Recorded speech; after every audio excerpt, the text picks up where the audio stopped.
So all right, so let's try this. Let's see how it works. I have not even seen this. I've been like vibe coding it and coding it and trying to get this to work with Google Sheets.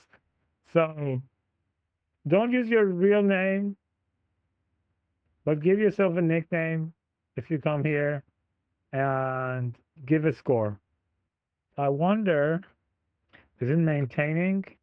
Not maintaining state. So I'm going to just do another test to see how many have all of you responded? I'll fix it, but let's see if it works. Oh, it's done it.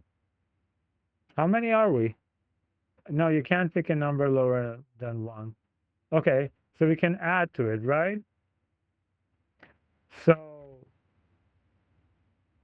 first, we want to see how people cluster. There's not enough data, right? If there was like, maybe we do it in the class, but as a demonstration, let's just go and create like fictional characters. Let's do 10 more.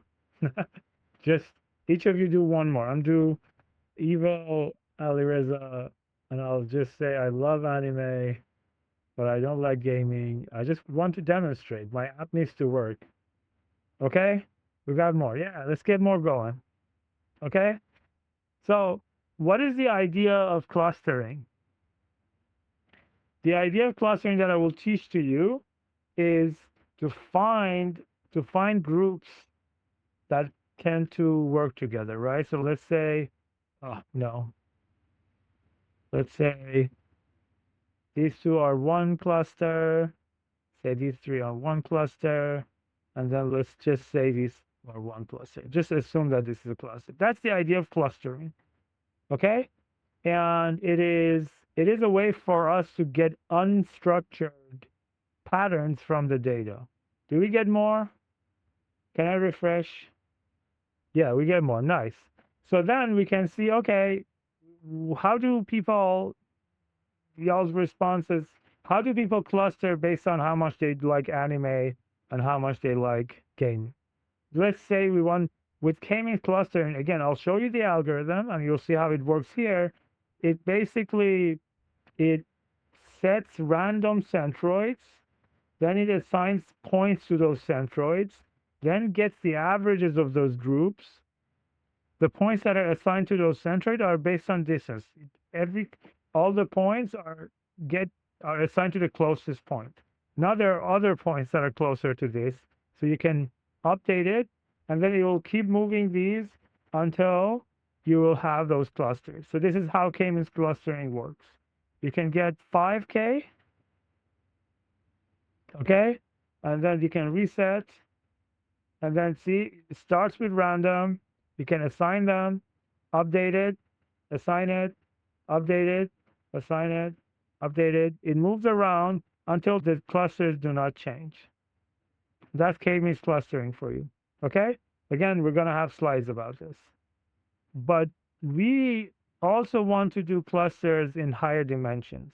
Higher dimensions, we had what? 1, 2, 3, 4, 5 questions, right? So one thing that we can do is to project them, again, to show them. So this is a 2D clustering of all the points, right? And another way that we can do clustering is based on density. So it just finds areas where clusters are dense. So this is DBSCAN. Okay? So hopefully when I finish this, because I've been working on this, I was excited to show you, all right? So I want to demonstrate all these different algorithms. Then the way you project these is by, you can basically get all those 5 dimensions and project them to 2 dimensions with different methods. So yeah, it works, right?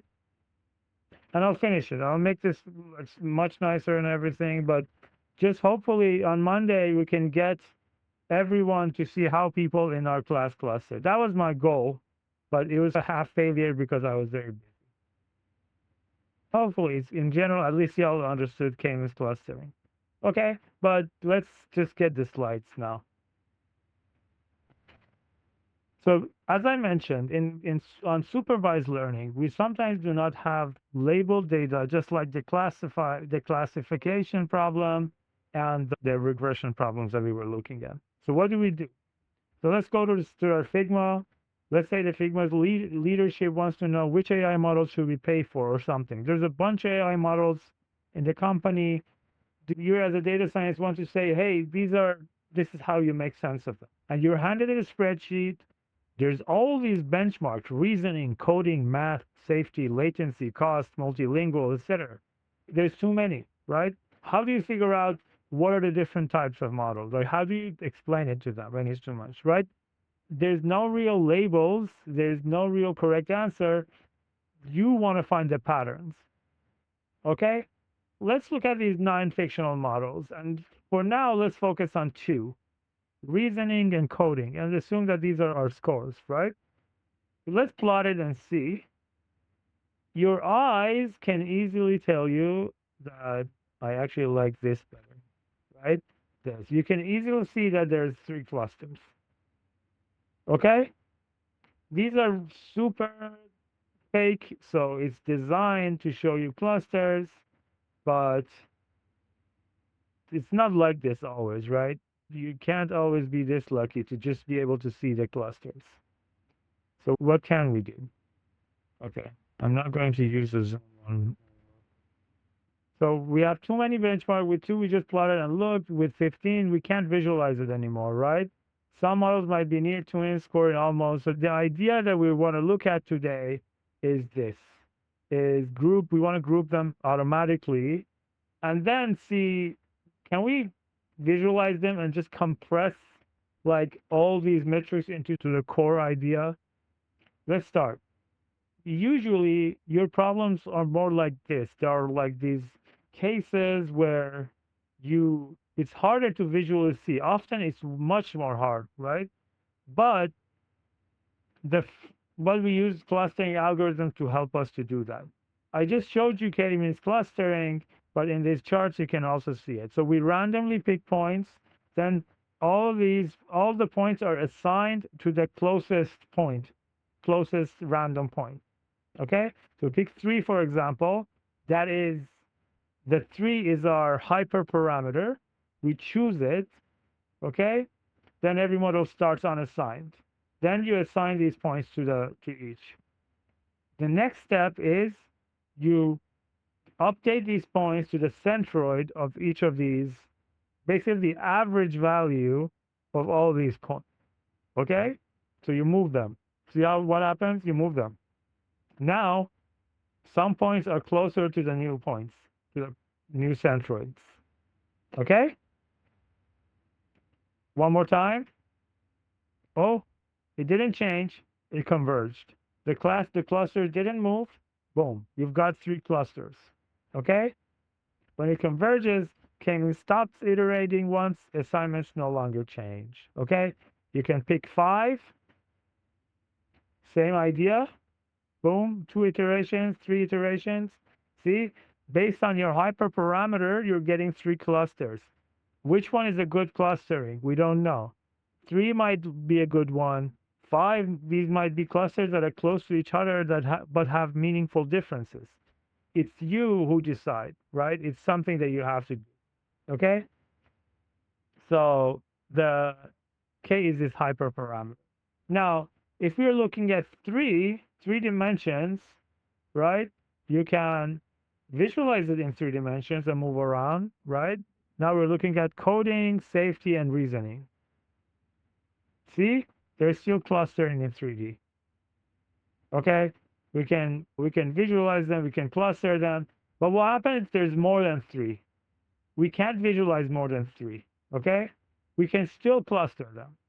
Each of these are like, if there's 5 values, you have a 5-dimensional state. If there's 10, you have a 10-dimensional state. The linear algebra language works. You can find centroids. You can't visualize them, but you can find centroids. You can do the whole algorithm and find clusters. Okay? So now we can do this. We can get the averages of the values for each of the dimensions to tell us, oh, this is what this cluster is about. That centroid that we picked, that's basically the core essence of that cluster. You can explain to some extent, say, oh, the cluster in green is more about reasoning. The cluster in blue is more about X. So it's by averaging these ideas, we can make some sense of your clusters. I've shown you z-scores. You can use z-scores as well, or z-scores. How many standard deviations a cluster is above or below the overall average, right? So we have reasoning. You can say, okay, the mean of this cluster is this many standard deviations away from the overall, right? So that tells you whether this cluster is meaningfully different on something.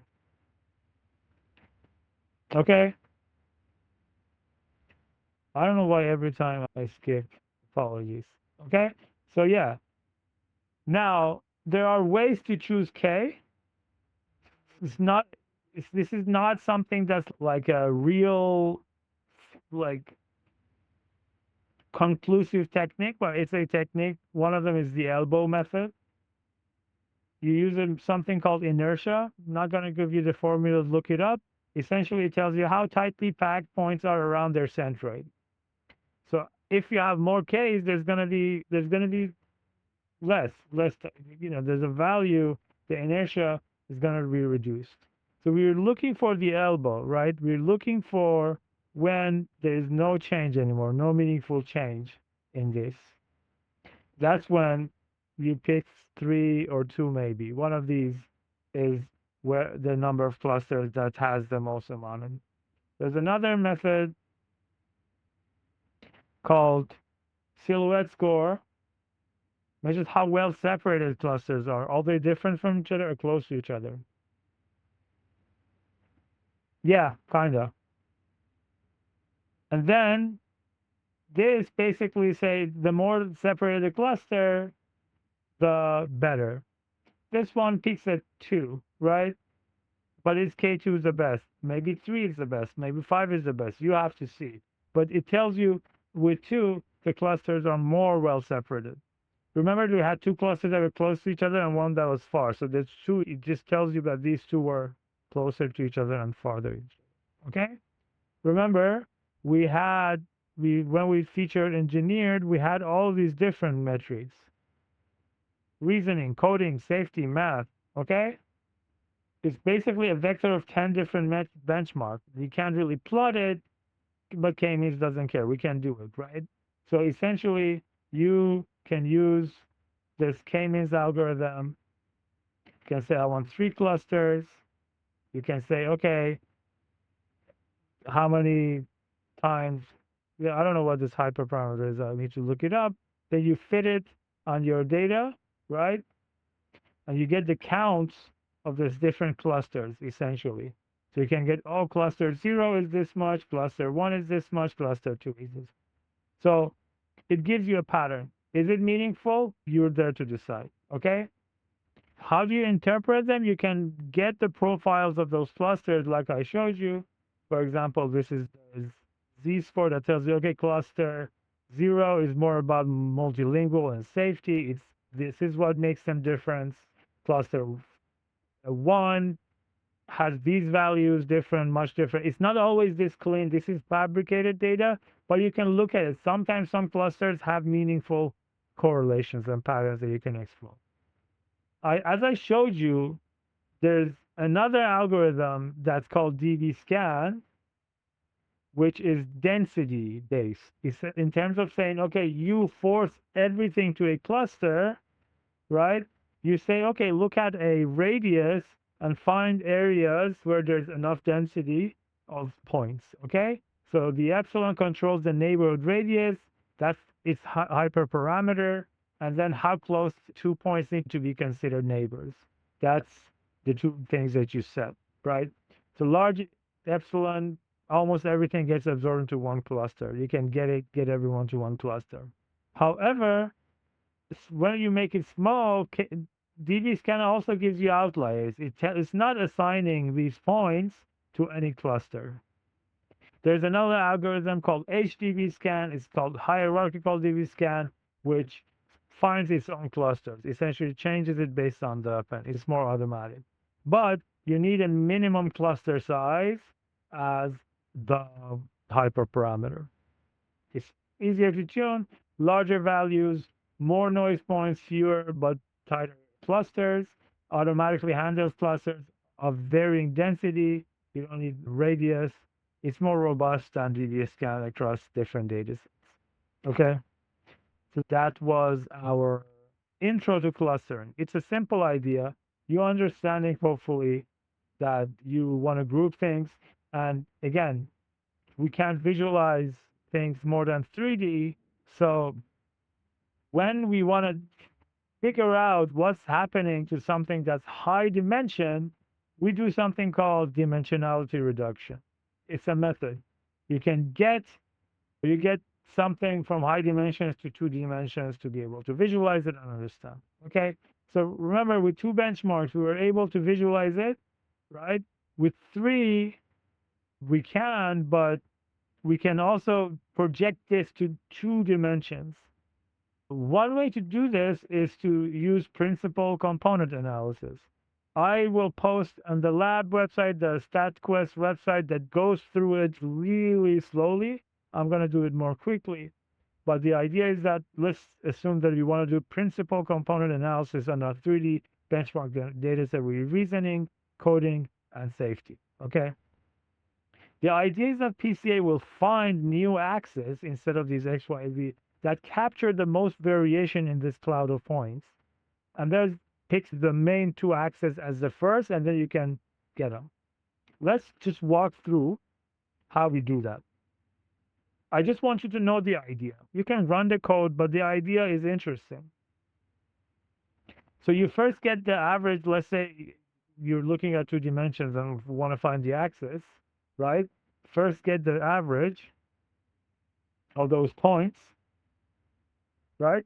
Then we move this point to the center. So let's say this is our average. We move all of the data by this amount from this point to this point. If we add this vector to all these points, we move them. Now everything is normalized around 0. Okay? Then the idea is that we want to find a line that captures the most variations when these lines are projected to. How do you do that? You can look at it later, but that's the question. The first axis that captures the most variation is called principal component. Okay?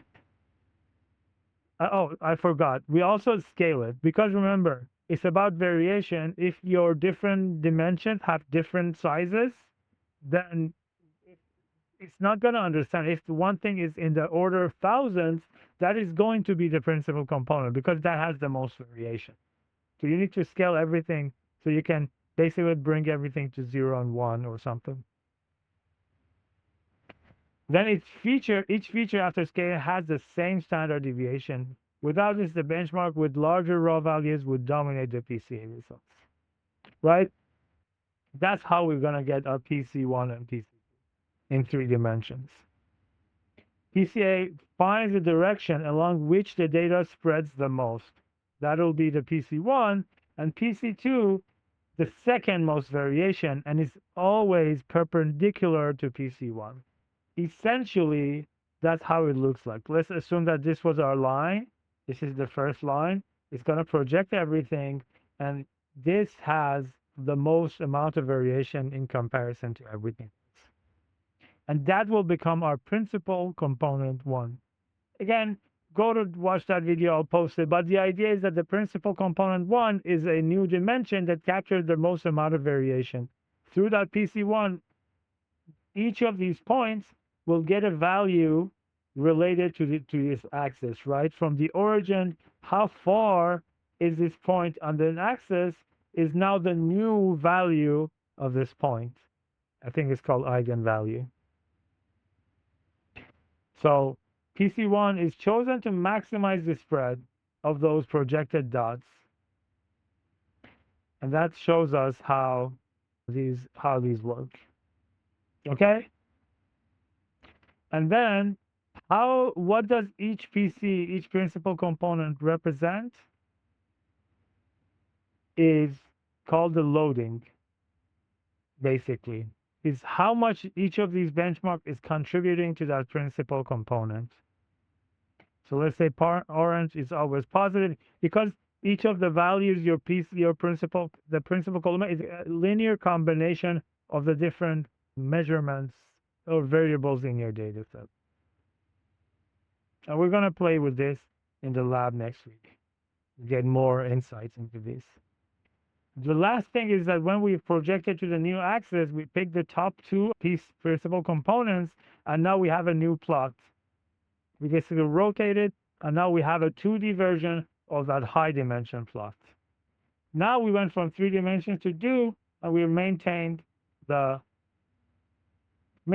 of the information. This is key. With principal component, we know how much information we're losing, and we can look at that right now. Oh, this is repeating, sorry.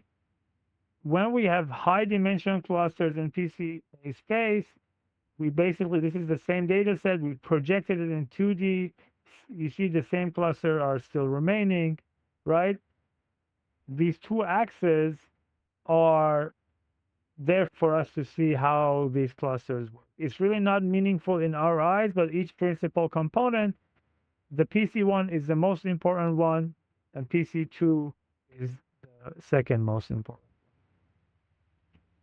I had slides and I've lost it through.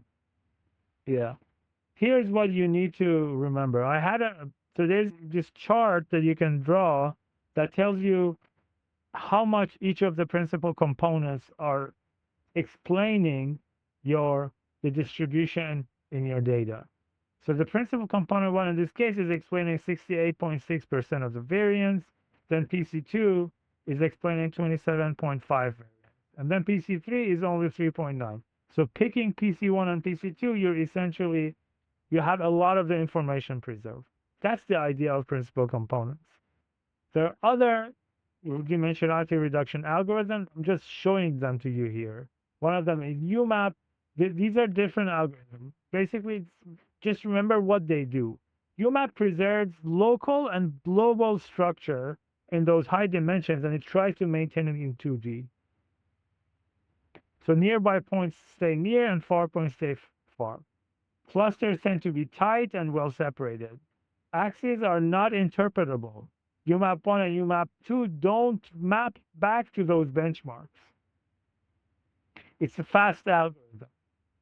There's also t-SNE, another algorithm. You're going to try it in your assignment.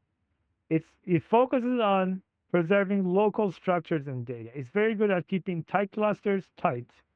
Global distances are not reliable. Two clusters being far apart on screen really means less. And it's sensitive to a hyperparameter perplexity and the results can look different across run. This is not a deterministic algorithm. PCA is deterministic, and it's lower than UMAP. You're going to go read on it and see how they work. But these are 3 different ways of reducing high dimension data to low dimensions. Besides visualization, there are other benefits to this. Sometimes you want to save data. You want to make things more efficient. You want to make memory more efficient. It's easier to do calculations in 2D than in 1,000 dimension data. Okay? So PCA, remember, linear axes are interpretable, preserves global structure somehow, right, to some extent. UMAP, and it depends on whether how good those principal components are. If your data is not explained by the two PCAs and there's 10 of them that are explaining, your PCA is not going to look correct because there's more dimensions that you need to visualize. UMAP, nonlinear, tighter clusters, global structure. t-SNE, again, is nonlinear, sharpest local cluster, and global distances are not meaningful. Okay, that's it for today. I wanted to show you clustering We're going to do more clustering on text with more ideas of dimensionality reduction and use them and embeddings and see in practice how we do that. And we're going to learn some tricks on clustering. But for your assignments, that's all you need to do. Figure out how to cluster things and figure out how to reduce the dimensionality of large data sets and visualize them. Any questions? Tell me, do you feel like you get just the gist of what the different ideas here are in terms of what clustering does, what is k-means? Do you think at least you can understand the differences between these two? We're going to do more exercises with them, but hopefully that is the case. Questions?